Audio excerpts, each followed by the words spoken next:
नमस्कार विद्यार्थी मित्रांनो, UPSC united public service college राजूरमध्ये मी मनस्वी आपलं स्वागत करतो। कालच्या लेक्चरमध्ये आपण अगोदर त्यामध्ये बघितलं की फाउंडेशन ऑफ UPSC एक्झामिनेशन आणि ते कशा प्रकारे आपल्या सिव्हिल सर्व्हिसेस एक्झामिनेशनचा जो काही सिलेबस आहे त्या सिलेबसची कशा प्रकारे मॅच आहे हे त्यामध्ये आपण बघितलं। नंतर आपण सिव्हिल सर्व्हिसेसला ॲडमिशन घेतलं या डिग्रीला, तर याचा आपल्याला UPSC एक्झामिनेशन, MPSC एक्झामिनेशन किंवा अदर लेवलच्या ज्या काही परीक्षा आहे त्यामध्ये आपल्याला त्याचा फायदा कसा होतो हे पण त्यामध्ये आपण बघितलं। त्याचे स्टेज काय आहे, त्याचे स्टेज किती राहतात हे ते स्टेज सुद्धा त्यामध्ये आपण बघितलं आणि आपण एक फाउंडेशन कोर्स ज्याला म्हणतात, फाउंडेशन कसं पक्क करा हे त्यामध्ये आपण अगोदर बघितलं। आता मित्रांनो आपल्याला यामध्ये बघायचं आहे आपला सेमिस्टर थर्ड आहे, तर त्यामधलं आपल्याला हिस्ट्री सब्जेक्ट आहे आणि त्या हिस्ट्रीमध्ये आपल्याला बघायचं की म्हणजे मेन्सला आपल्याला जनरल स्टडीजमध्ये इतिहास हा विषय आहे, तर ते इतिहास म्हणजे काय त्याविषयी आपल्याला चर्चा करायची। इंट्रोडक्शन व्हिडिओ आहे आपलाच, तर त्याविषयी आपल्याला चर्चा करायची। तर बघा त्यामध्ये आता आपला सिलेबस आहे, तुम्हाला माहिती आहे general studies 1 plus general studies 2 हे दोन पेपर आपल्याला आहे। तर त्यामध्ये अगोदर बघितलं आपण की भूगोल आहे आपल्याला, नंतर त्यामध्ये भूगोलामध्ये विविध त्याच्या ब्रँचेस पडतात त्या पण आपण अगोदर बघितल्या। आता यामध्ये आपल्याला इतिहासाचा अभ्यास करायचा आहे। मग आता इतिहास म्हणजे काय, इतिहास कोणकोणत्या भागामध्ये विभागलेला आहे, त्याची कालावधी कोणती आहे ते आपल्याला त्यामध्ये बघायचं। आता हे बघण्याच्या अगोदर आपण यामध्ये चर्चा करू की आपल्याला कंपॅरिझनमध्येच अभ्यास करायचा आहे। कंपॅरिझन म्हणजे कॉम्पिटिटिव्ह एक्झामिनेशनच्या तुलनेमध्ये अभ्यास करायचा आहे। म्हणजे हा सिलेबस UPSC मेन्सलाच आहे, प्रिलिम्सला पण आहे, MPSCला प्रिलिम्स मेन्सला पण आहे, अदर लेवलच्या परीक्षांना सुद्धा आहे। तो कशा प्रकारे इंटरलिंक करायचा ते आपल्याला यामध्ये बघायचं। आता बघा इतिहास आहे तर मेन्स एक्झामिनेशनमध्ये GS 1 असतो मेन्समध्ये, तर तो तुमचा त्यामध्ये 125 मार्क्ससाठी त्यामध्ये हिस्ट्री राहते, म्हणजे हा इंटरलिंक्स। नंतर प्रिलिममध्ये सुद्धा आपल्याला त्यामध्ये राहतो UPSC मध्ये, MPSC मध्ये किंवा अदर काही एक्झाम होतात त्यामध्ये, ठीक आहे। आणि तोच बघा आपल्या जनरल स्टडीज 1 मध्ये तुम्हाला त्यामध्ये 60 मार्क्ससाठी आपली थिअरी राहते, ठीक आहे। 40 मार्क्ससाठी आपण प्रॅक्टिकल असते, इंटरनल असेसमेंट म्हणून आपण त्याला।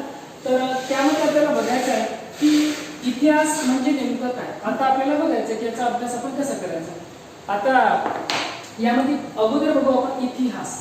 इतिहास याचा अर्थ असा आहे की भूतकाळात ज्या काही घटना घडल्या, भूतकाळात ज्या घटना घडल्या त्या प्रचलित घटना आहे आणि त्या प्रचलित घटनेची नोंद जे काही इतिहासकार झालेले आहे, जे काही लेखक झालेले आहे इतिहासकार, त्यांनी नोंद ठेवलेली आहे आणि ते वाचून आपल्याला ते कळते अगोदर की आपल्या देशाची, आपल्या एखाद्या स्थानाची, एखाद्या स्थळाची किंवा एखाद्या राज्याची सामाजिक व्यवस्था कशी होती, तिथं त्याची दैनंदिन व्यवस्था कशी होती, राजकीय व्यवस्था कशी होती, त्यामध्ये त्यांचं पर्यावरणीय तिथली व्यवस्था कशी होती, हे त्यांच्या जीवनाविषयी किंवा त्यांच्या वैशिष्ट्याविषयी आपल्याला यामध्ये अभ्यास करायचा आहे आणि तो इतिहासामध्ये, म्हणून त्याला इतिहास असं म्हणतो आपण। आता इतिहास म्हणजे काय, भूतकाळात घडलेल्या घटनांची नोंद आपल्याला यामध्ये मिळते। म्हणजे इतिहासाचा अर्थ आपण असं घेऊ शकतो की हे असे घडले, इतिहासाचा अर्थ आपण असं घेऊ शकतो हे असे घडले।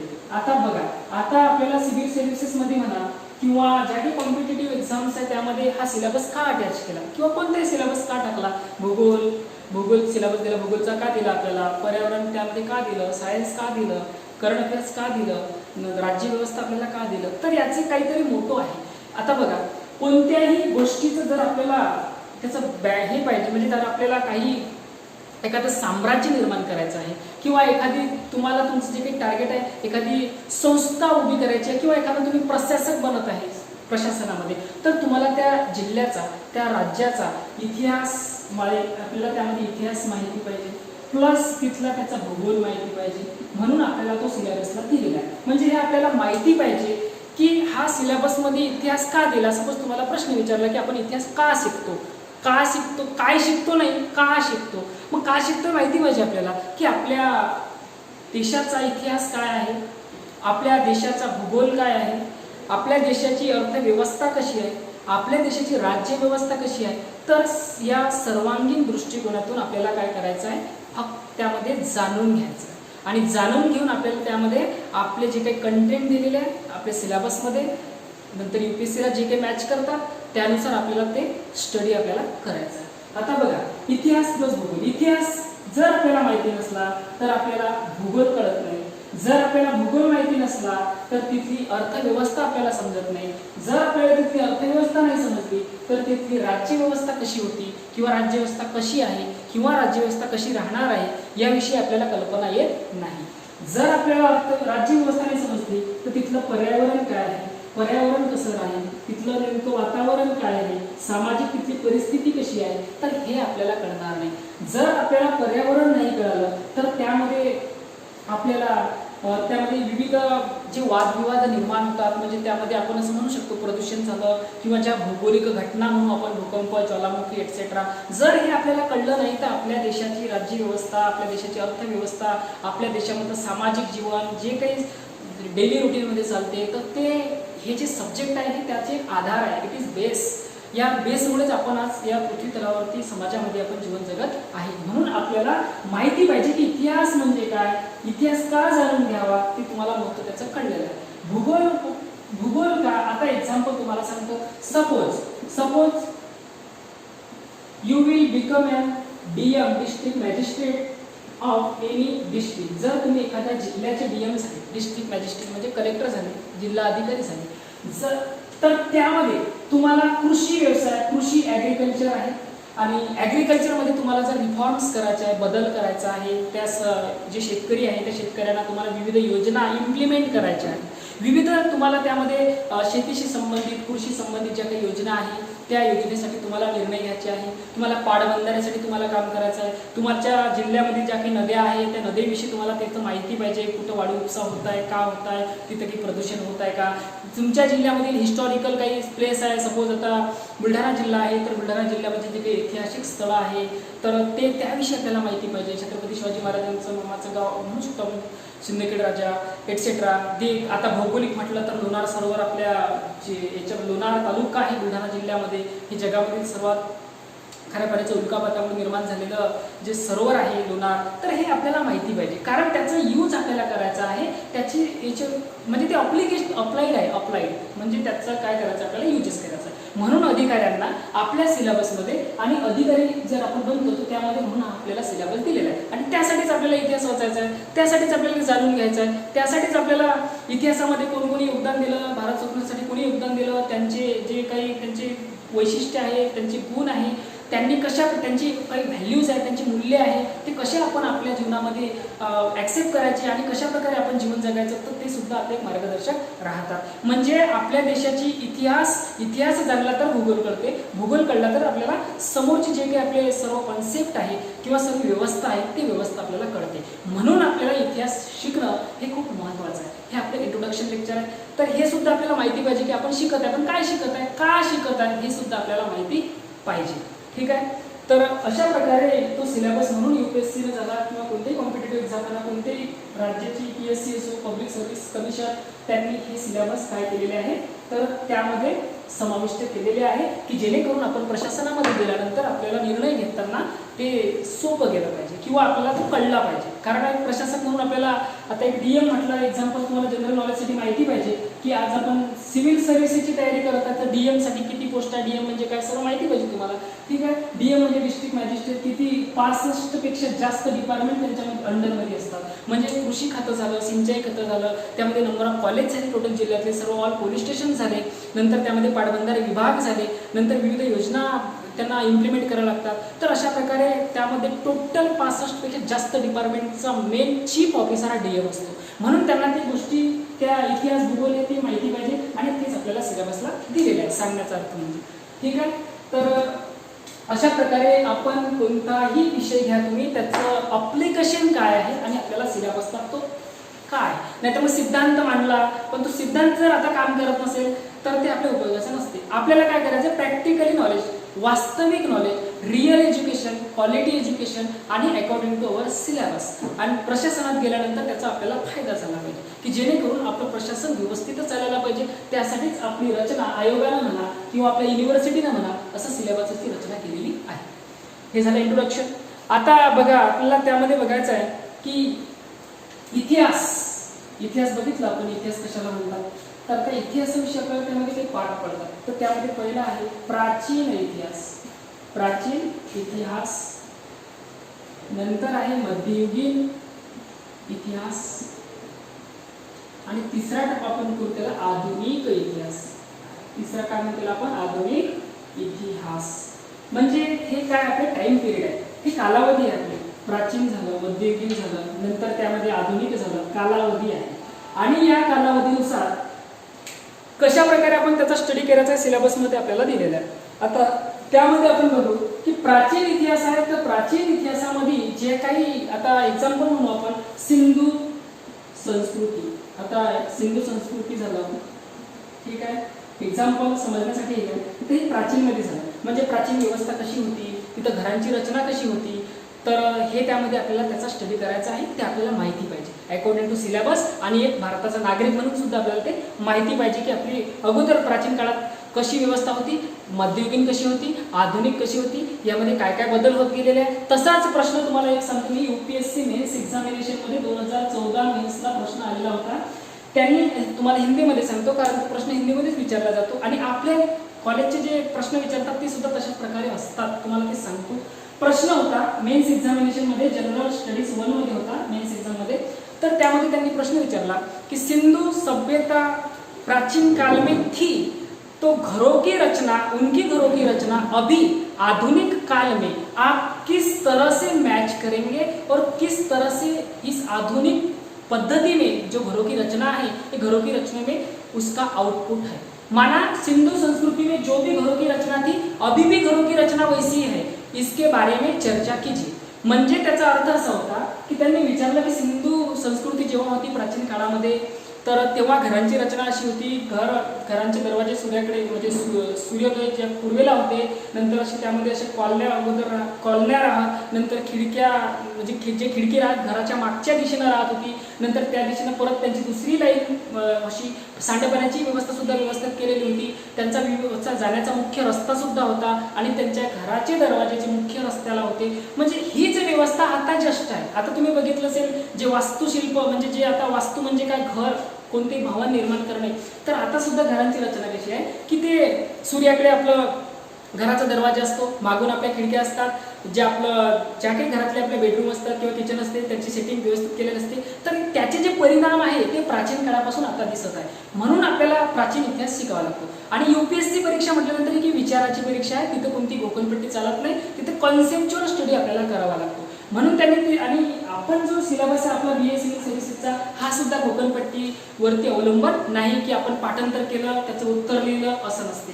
तर हाच प्रश्न आपल्या युनिव्हर्सिटीमध्ये सुद्धा आपल्याला विचारला जाऊ शकतो किंवा अशा प्रकारे विचारतात. कारण तुम्हाला माहिती आहे पॅटर्न आपलं ट्रॅडिशनल आहे, पारंपरिक आहे, प्रश्नांची उत्तर आपल्याला त्यामध्ये लिहायला लागतात. तर त्यामध्ये असा प्रश्न आपल्याला विचारला जाऊ शकतो. ठीक आहे, तर असं पॅटर्न त्यामध्ये आहे. म्हणजे तुमचं सिव्हिल सर्व्हिसेस शिकत असताना एक्स्ट्रा ऑर्डिनरी क्लासेस UPSCचे पण चालू आहे. तुम्ही असं समजून घ्या, त्यामध्ये ॲज बोथ म्हणजे सेम क्वेश्चन असाच त्यामध्ये विचारला जातो, विचारलेलं. ठीक आहे, तर म्हणून आपल्याला प्राचीन इतिहास समजणं आवश्यक आहे.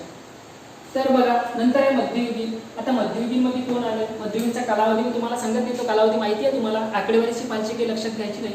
पण मध्ययुगीनचे त्यामध्ये छत्रपती शिवाजी महाराज झाले, त्यामध्ये विविध राजे झाले, तर हे त्यामध्ये येतात. मग त्यांनी प्रशासन कसं केलं, कशी स्वराज्याची स्थापना केली, त्यांचे व्हॅल्यूज काय होते, त्यांची व्यवस्था कशी होती, आर्थिक व्यवस्था, राजकीय व्यवस्था, शेतकऱ्यांकडे ते कसे बघत होते, त्यांनी कशा प्रकारे हे केलं, त्यांचेच आता मूल्य वापरून आता जी व्यवस्था चालू आहे ती व्यवस्था आपण आता यूज करत.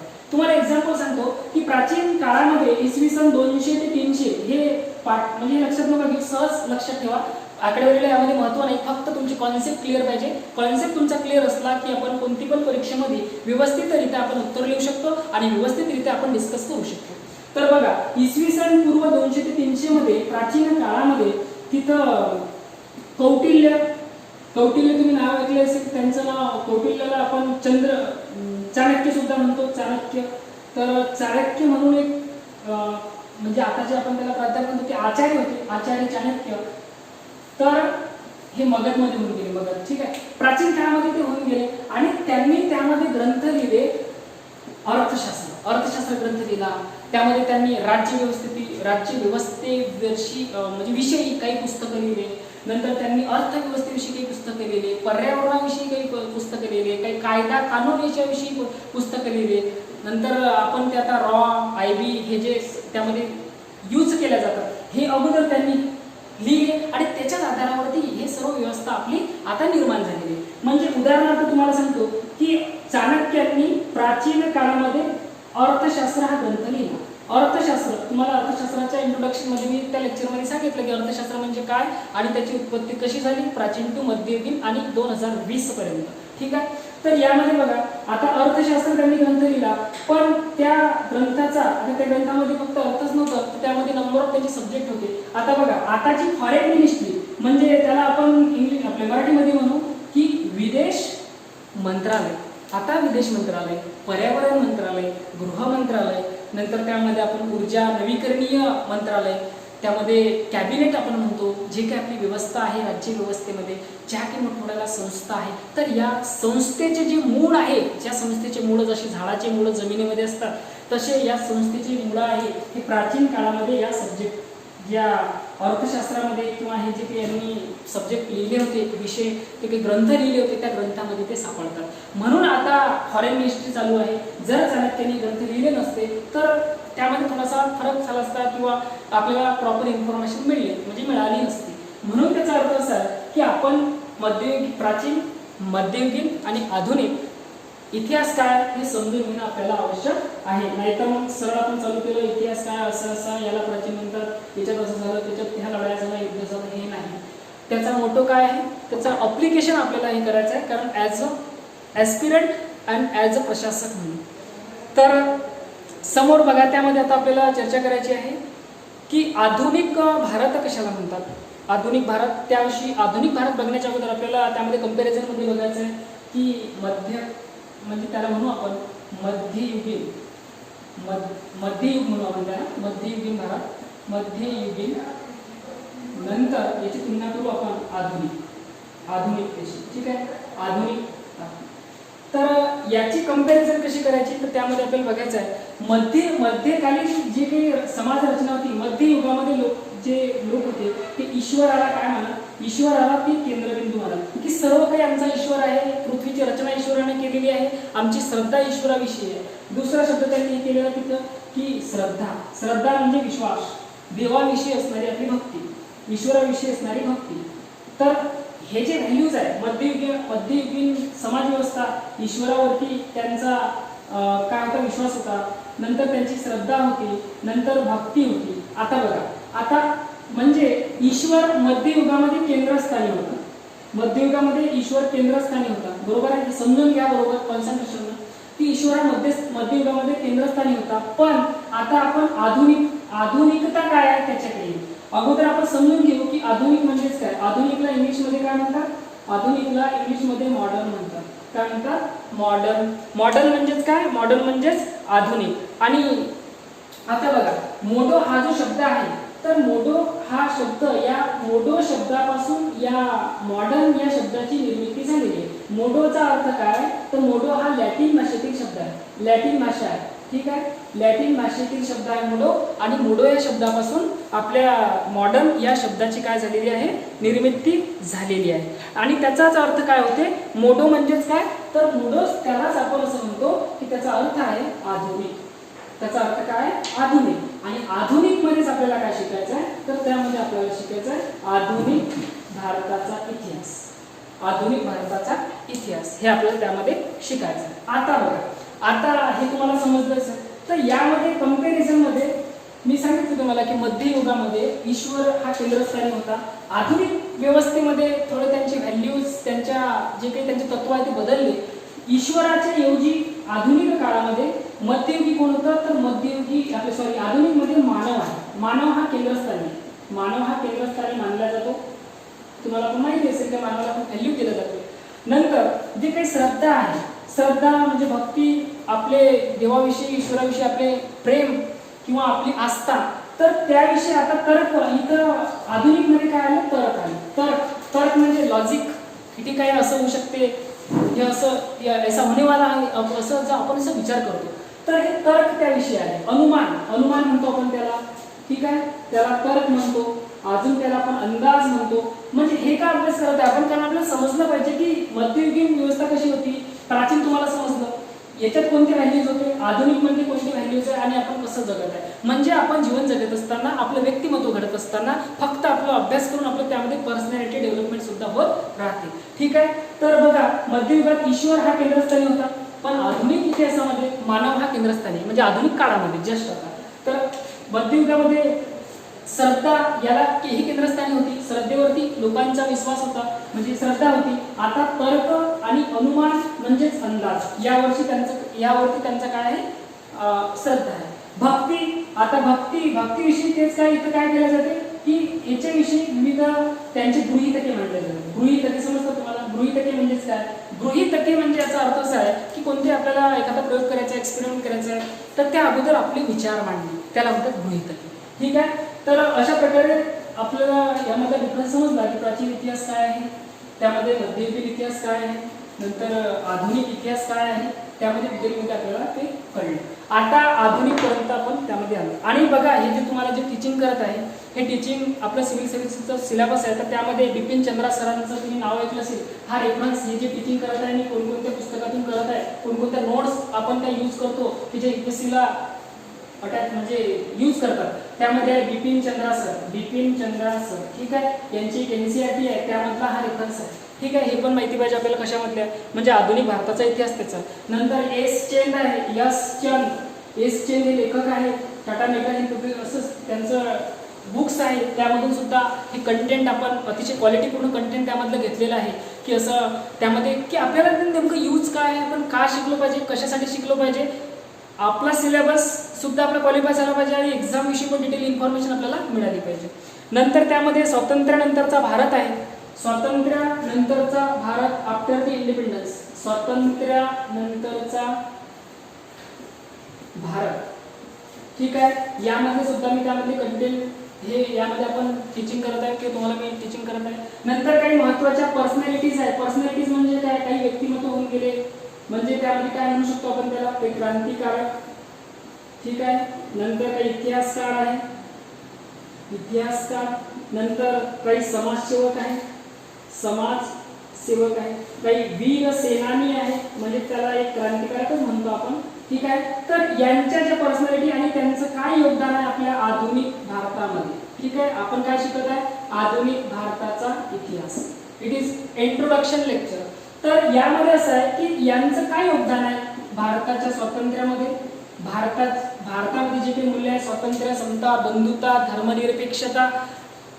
ठीक आहे. तर या मूल्यामध्ये कशा प्रकारे हे जे काही पर्सनॅलिटी झालेले आहे, व्यक्तिमत्व झाले, त्यांचं योगदान त्यामध्ये आहे, हे त्यामध्ये आपल्याला बघायचं आहे. तर यामध्ये हे करायचं आपल्याला. तर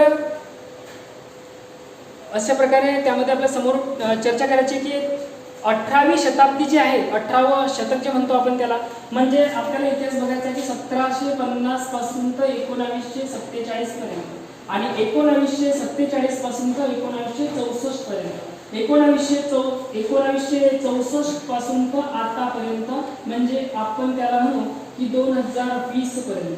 तर अशा प्रकारे या कालावधीमध्ये आपल्याला इतिहासाचा अभ्यास करायचा आहे. ठीक आहे. तर अशा प्रकारे त्यामध्ये आपल्याला स्टडी करायचा आहे. हे आपले कालावधी आहे. यामध्ये कशा प्रकारे त्यामध्ये विविध पर्सनॅलिटीज झाल्या, कोणकोणते क्रांतिकारक, त्यांचे योगदान काय आहे, त्यांनी कोणकोणत्या रिफॉर्म्स त्यामध्ये केले, कोणत्या सुधारणा केल्या, ब्रिटिश ईस्ट इंडिया कंपनी कशी आली, त्याविषयी भारतावर त्यांनी राज्य कसं केलं आणि कसे भारताला स्वातंत्र्य मिळालं, अशापर्यंत आपल्याला नेक्स्ट लेक्चरमध्ये आपण ते बघू. तोपर्यंत मी थांबतो. माझ्या ज्या व्हिडिओला तुम्ही शेअर करा, सबस्क्राईब करा, तुमचे कमेंट असेल तर कमेंटसुद्धा करा आणि जास्तीत जास्त लोकांकडे हे शेअर करा. ठीक आहे. धन्यवाद.